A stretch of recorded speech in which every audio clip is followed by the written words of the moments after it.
right, everybody, welcome to Studio B 2026 edition. Praying that you guys have had an amazing year thus far. 1 month has already gone. And man, oh man, oh man.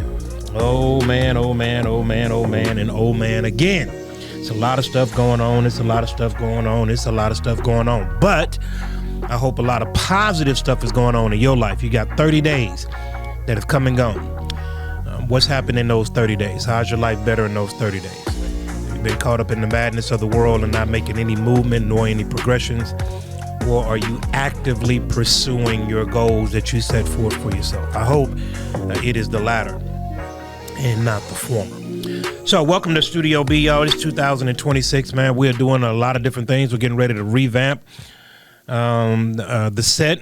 I'm getting ready to do some different things here. We're going to move from the solo podcast with a lot of different topics that we talk about and actually bring in back to what we did in year number one, bringing guests in. Those scheduled podcasts are going to go out every single Monday at 9 o'clock a.m. on your YouTube, your Facebook, your Instagram, wherever you may catch all your social media from. And we're going to give you live and direct information. And listen, it's going to be cutting edge. It's going to be unapologetic, but it's going to be based in truth. So, as many of you guys know, I have long since said that I am a conservative black man. I have very traditional beliefs. On Sunday, I actually went through my salvation experience and what God has, saved me through. I went all the way down to the gutter and came back out on the main road and let everybody know who is this person, Marcus D. Holman, and why does he think the way that he does? Why does he move the way that he does? Because my life has truly been shaped by God. When I got saved at 25, I dare to say that it was a Paul-Saul conversion moment, but it was a dramatic moment in my life. It was I'm in total darkness one day. I'm in absolute blinding light the next day. It was a very, very transformative encounter that I had with the Lord. And so it changed everything.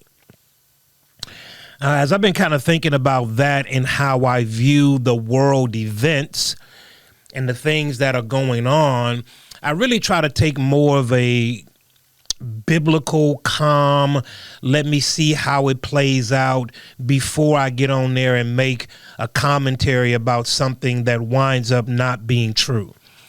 At 52 years old, you just cannot afford to live your life in a knee-jerk response.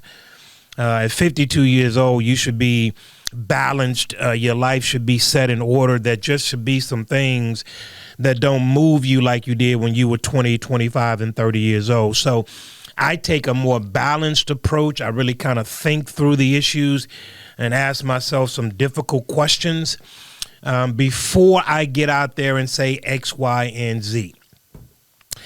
Because unfortunately, I know, and this is not a slight to any particular person, but unfortunately, we live in a society of uninformed people that are moved by their emotions and don't know how to parse their emotions from facts. They don't know how to decipher those two. And it's a difficult world to live in. When you're dealing with an emotional person, it's a very difficult and frustrating conversation because everything is lived through the lens of experience. And experience, unfortunately, is not a blanket statement across all generations, all people, all races, and all economic backgrounds. Experience are really relegated to the individual, and thus your experience does not necessarily say that that's true for everybody. So just because you experience something does not necessarily mean that that experience is true for everyone. Those are subjective truths. But as you look on the news, all you got to do is turn it on. We're living in, I don't want to say chaos. I do want to put something on your heart, though, that the world is not falling apart. The world is falling in place. But as you turn on your news, which I always encourage people to take minimal doses of the news cycle so that you don't get overwhelmed and over propagandized to what's going on your news screen. But of course, been in the news, y'all, this entire January of 2026, everything that's going on in Minnesota and Minneapolis, the Twin Cities, in that particular state. And it has bled over into the Christian circle to where pastors and teachers and leaders are now being, I don't want to say forced, but pinned into a corner to come out on what side you're on. And so you have all of these Christian influencers. You got Christian artists and Christian pastors and Christian bloggers and Christian influencers and all of these other people that are coming out, especially about what's going on with ICE and the deportations. So I don't want to chime in on it, but I do want to give you some facts. I was talking to a young man the other week and talking about ICE, and this brother had been so propagandized that he didn't even know what ICE stood for. So for you that don't know what ICE stands for, is for Immigration Customs Enforcement, right? And as you've been seeing, especially the hotbed that's going on in Minnesota, it has really begun to gather a lot of steam. What you may not know is that Texas leads the nation of deportations at almost 27%. More people are being, deported from Texas than any other state in the country. But yet you don't see violent protest in Texas. In taking a balanced approach to this, I take, again, some experiences that I have had because I've traveled literally around the world, not just in different states or different cities in the United States of America, but I've traveled extensively outside of the United States. And every place I go outside of the United States requires proper documentation, a passport, to get into that country. Every single one of them, no matter where it is outside of the continental U.S., if you jump on a plane and go across the Atlantic or go across the Pacific, Hawaii notwithstanding, Puerto Rico notwithstanding, but if you go to any other country outside of the United States of America, you are not allowed in without documentation. If you've got a passport, this is evidence of that reality. So before you go in, as you land in that particular country, you particularly go through this thing called customs, where you have to present your passport. Even more so, customs wants to know where you will be staying and how long are you going to be there. And they want to know what business you have in that country. Every single country. Some of them won't even let you in unless you got your proper shot documentation updated. So this is par for the course. And I've been thinking about this on a micro level and trying to make sure that I kind of look at this in a different way. But in America, while we obey those of us who've gone on international trips and gone to, France, Europe, Asia, Africa, Caribbeans, all around the world, we have obeyed those laws when they say, where's your documentation? Why are you here? Nobody that goes into another country fights the people in that country about why that person is trying to come into their country. Because they understand that it's processes and rules to get into a country. That is not your own country. I've been to Mexico. Listen, I've been to Mexico on the border of Brownsville and McAllen, where you got to go through the border You got to pass through the border. They stop every single vehicle from the U.S. going into Mexico to ask for documentation. Every single one of them. Every single one of them. What's your business in Mexico, sir? Going over to visit a pastor in a church over in Matamoros. How long are you going to be there, sir? We should be heading back about 6 o'clock today. They wanted to know dot and tittle of everything that we were doing coming from America into Mexico. I find this interesting. I find this interesting that this is a big deal. I don't understand why this is a big deal. We have immigration laws on the books. We have custom laws on the books that have been on the books for 50, 60, 100 years. But as we go and obey everybody else's laws, everybody else's rules of engagement and entry, we somehow say that our laws are not valid to be followed, which is insane to me. I can't go to Mexico and expect to live in that country without adopting to their culture, their lifestyle, their language. It is my duty that when I go to another country and I plan on living in that country, I must acquiesce to the culture and the standards and the rules and laws of the country that I am not a resident in, but I choose to stay in. It's the same way if somebody came over your house. You got a visitor that's coming over your house and they want to stay. Y'all have made an agreement that they're going to stay over there for 3 months.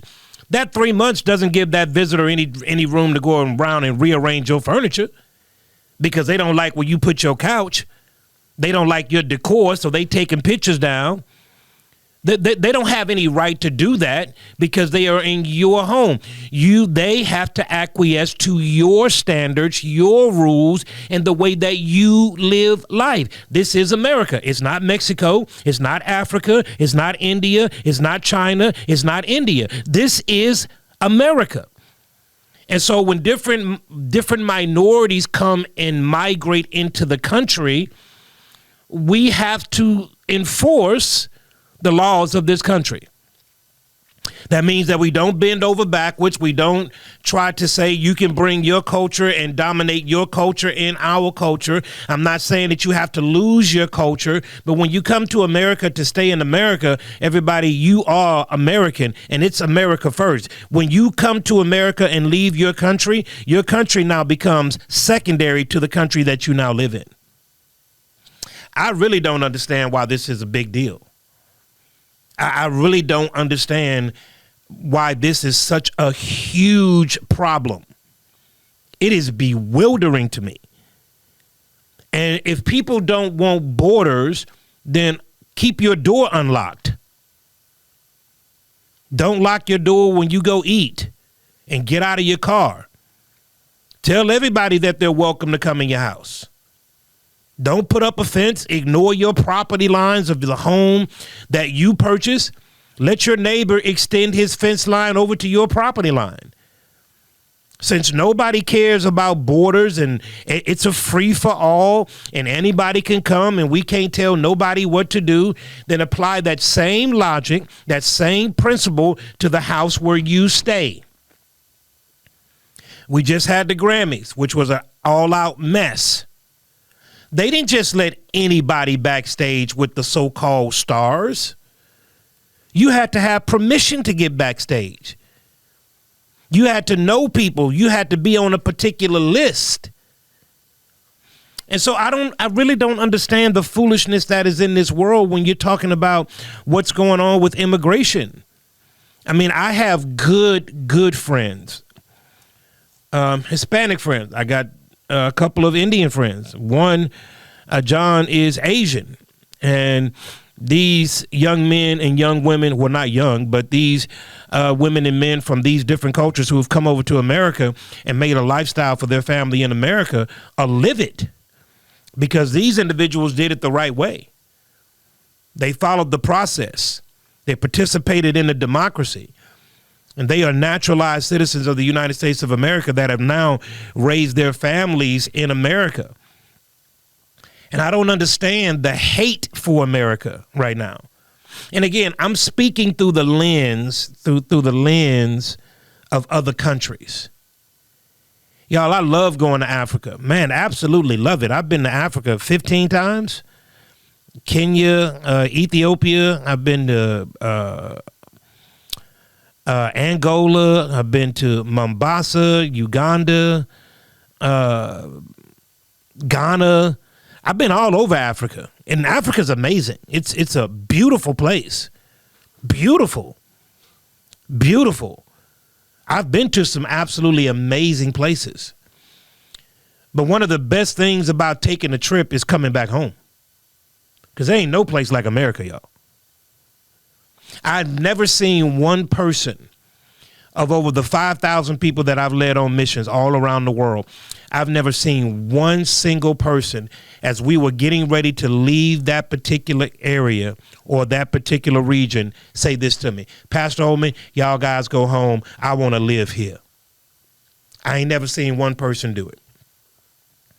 I ain't never seen one person say, I want to stay in Haiti for the rest of my life. I ain't never seen one person say, I want to stay in Kakanata for the rest of my life. I want to stay in the bush for the rest of my life. I want to stay in the Masamari for the rest of my life. I want to stay in all of these regions for the rest of my life. Not one single person has ever done that. So when you come over to America, we welcome all, but you have to come by legal means. So as I've been looking at this and really trying to process individuals telling me, are you going to preach on this? Are you going to teach on this? Are you going to talk about what's going on in the culture? I don't ever want to turn the sacred pulpit of God's word into a political pundency on this party or that party. Because I realize that the stuff that is going on in the world is passing, it's fleeting. I got to figure out what God has said about that before I try to make an informed decision to the people that God has allowed me to lead. And so when I'm thinking about this, y'all, first of all, I want to tell you that you need to calm yourself down. Okay, it's not that serious. And y'all are going to see something here that, Barack Obama, 2009 to 2016, you know how many people he deported? 3.1 million. Barack Obama deported in his 8 years of presidency, 3.1 million illegal immigrants. You ought to go back and just look at what he said about illegal immigrants in America. No protests, no riots, nobody cared. Everybody agreed that they're over here illegally. They need to go back. If they want to follow the path of citizenship, by all means, come and follow the path of citizenship. But Barack Obama, in his first and second term, deported 3.1 million. Now, here's another one. In 2012, Barack Obama deported 400,000 people in 1 year. He was called the deporter in chief. In his years, he averaged 343,000 deportations every single year. I don't know if you knew that. I don't know if you knew that Joe Biden deported 4.6 million people. Joe Biden.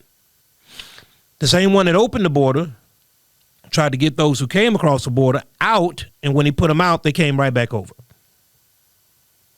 Bill Clinton deported 2.9 million illegal immigrants.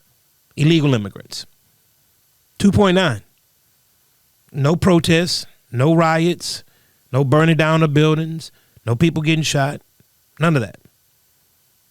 You know, Tom Homan, who is the border czar right now under the current administration, has worked for 6 administrations in the same capacity. But Tom Homan got the Congressional Medal of Freedom because of his work as the border czar, doing the exact same work that he's doing now. He got rewarded by one Barack Obama in 2012 during the record year of deportations. He got a medal from Barack Obama for doing the exact same thing that he's doing right now. But now he's called the Gestapo. Now they're labeling ICE agents as Nazis. What happened? What changed? This has always been what we've done. People come over here illegally. We find out they're here illegally, and we send them back to where they came from. We've always done this.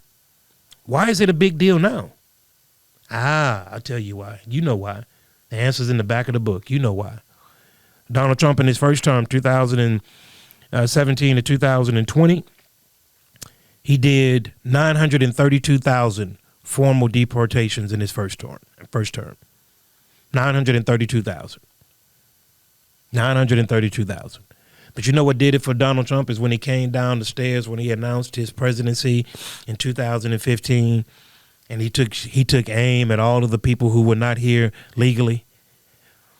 In his second term, to date,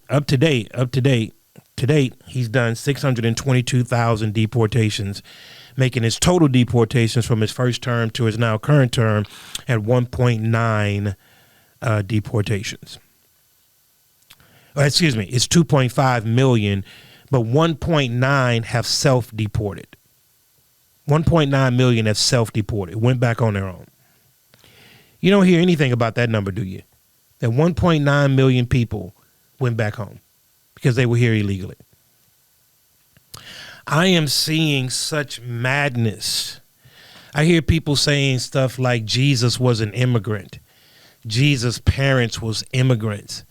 And you're like, what Bible are you reading, Kirk Franklin?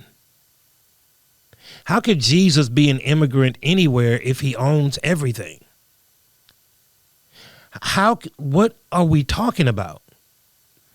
It's because the church, unfortunately, gets caught up with the rest of the whirlwind and doesn't think before she speaks. Everybody, deportations are a part of American culture. Every single president has done it. Every single president has taken a father that was not here legally, stripped him away from his family, and sent him back over. I understand the idea of coming to America and working. I understand the idea of sending money back home. But I want you to understand something. When you come to America, you have to acquiesce to American standards and the American way of life. That's not an option. That's not an option. And so what I want to tell you in Jesus' name is that what's going on in this world right now, this society right now, is unfortunate. There has to be a calming voice to say, hold on, let's think about this. As Malcolm X said, the most dangerous person in America is the white liberal. Did you know that 47% of ICE agents are Hispanic? Almost half of them are Hispanics. Yet white liberals are blocking traffic, snatching people out of cars, causing melee, and pointing the finger and doxing ICE agents to put them in harm's way. I want you to ask yourself a question. Who has the time and the money to take off work for 3 weeks and protest every day? These are not protesters, y'all. These are paid agitators. These people are being paid. This is deep, dark web type stuff. They're being funded from a source. Can you take out, listen, no matter how much you feel strongly about something, you got a family, you got responsibilities, you got stuff that you got to do. No matter how strongly you feel about this or what you perceive to be an injustice, can you take off work for 1 month with no income coming in to go and protest for 5, 6, 7, 8 hours a day? Most of Americans cannot. So how is it that you see the same people protesting every single day? How is that? Who's paying their bills? I think it's a little bit funny. I think it's something fishy going on. when you look at what America is doing, I need to make sure that everybody knows Trump is not the Antichrist. The Antichrist is not going to be American. He's going to be born in the Middle East. He's not going to be born in America. The Antichrist is not going to come from America. Contrary to what you may believe, America is not mentioned in the Bible. So let's get these ideas off the table and let cooler heads prevail. Now, you cannot like someone and talk about what you don't like, but when you go out there inciting violence, that's a whole nother thing. And pastors and leaders and ministry leaders and those who wear crosses around your neck, we have to be a little bit more disciplined in our approach to make sure that we have the facts together, because people move by what we say. And our words do hold weight. We're being stoked. We're being enticed in order to make the lid blow off. Everybody listen. You can't fight law enforcement. Fighting law enforcement, no matter how just you think your cause is not going to work well. I have a lot of good friends that are officers, a lot of them. And they always tell me, they say, Pastor Holman, listen, fight us in court. Don't fight us on the street. He said, because if you fight us on the street, man, you're going to lose. He said, there's no way that you can win that. Because what that officer is going to do is reach up to his radio and call for officer assistance. And when he says officer assistance, the officers that are arriving on that scene, when they pull up, they are not looking to de-escalate.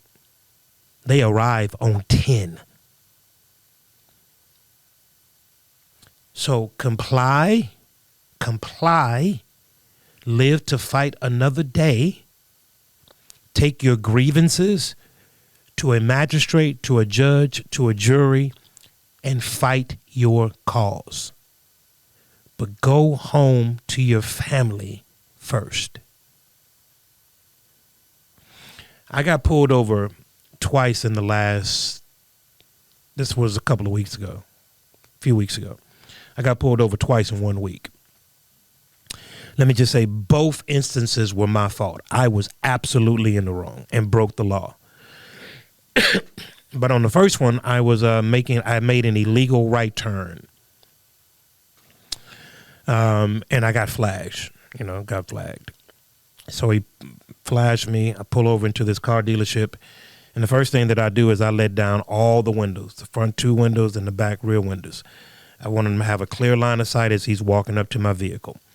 I understand that some officers will be on edge, so I'm trying to de-escalate the situation to make sure that he knows ain't nothing funny going on in this particular car. So he comes up and he says, hey, you made an illegal right turn, no harm, no foul. Hey, here's my license. He goes back and does what he does. He comes back and says, hey, Marcus Holman, I heard of your name, X, Y, and Z. And this particular instance right here, I'm leaving a few details out, but this instance lasted 5 minutes. 5. He gives me a warning, doesn't write me a citation. Matter of fact, thanks me for being cordial and lets me go on about my way. 5 minutes. 5 minutes. Second one was a couple of days later. I was unfortunately texting on my phone. And as I was texting on my phone driving, I was swerving in and out of lanes. So I got flashed, pull over. I got my wife in the car. We pull over to the parking lot. Same protocol, front windows down, back windows down. But this time the officer has a partner. So he comes up on one side. The other officer comes up on the passenger side. But they both have a clear line of sight into the vehicle. He asked me what I was doing. He said, listen, you've been swerving in and out of lanes. Wanted to make sure everything was all right. I said, man, listen, I was on my phone, wasn't paying attention. My bad. Here's my license, X, Y, and Z. He goes back and runs my license, comes back and says, hey, try to stay off your phone, man. We want to make sure that everybody stays safe. No harm, no foul. That stop lasted 5 minutes. 5. No escalation, no yelling, no being ripped out of the car. None of that. None of that. And for those who don't know that I'm an LTC holder, so it's always on me. And so even with that, no problems. I've learned that my emotions can sometimes get the best of me, And when I see these interaction with law enforcement, I'm looking at a no-win situation for you. As these police officers tell me, yeah, it's some bad people out there. They got some cops that got ego problems. They got some cops that were beat up in high school, and now that they have a badge and a gun on their hip, they try to take their aggressions out on other people. He said, yeah, these people are absolutely on the force. There's some bad apples on the bunch, right? He said, but notwithstanding, you still can't win against that on the street. So what I see going on in Minneapolis, in the Twin Cities, what I see going on in Chicago and all of these places that are now taking up arms, and what I see went on in Los Angeles and all of these other things. Let me ask you a question. What benefit did it bring? None. 2026 is going to be a doozy of year. I purpose that my year is going to be amazingly well. I'm not getting caught up in the minutia of life and what everybody's tripping out about. I'm not going to do that. I'm telling you to calm down. Calm down and make rational decisions. So, good, wonderful people of Studio B.